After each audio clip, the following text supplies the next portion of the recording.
Life is full of obstacles. Maybe the obstacle for you was keeping up with your grades. Maybe your obstacle was keep balancing your social life with your school life. For me, one of my biggest obstacles was back in middle school.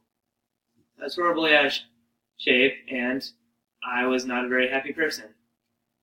When I went to high school, I did athletics, and thanks to that, I am healthier and have a better social life. When I was a kid, I had asthma. I also wasn't very athletic, and because of those things, it made me not very good whenever we had PE class or did the Presidential Fitness Challenge. It also made doing things like soccer, which was a sport I liked, very difficult for me.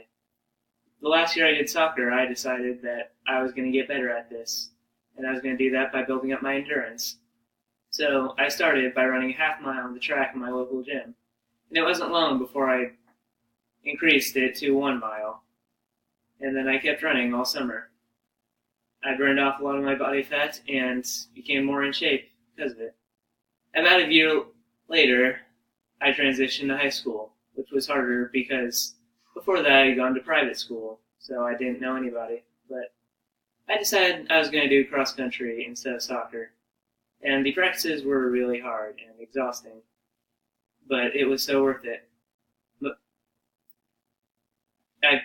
it went just from wanting to get better to stay in shape to wanting to get better to keep up with my teammates and perform better for the team.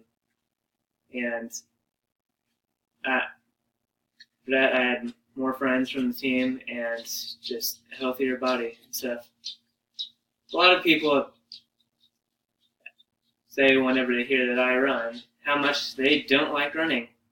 And if I'm ever asked why I like running, I think of this quote by Steve Prefontaine where it said, "It's all about self-achievement and a sense of accomplishment." If we pan around here, there. That sounded good.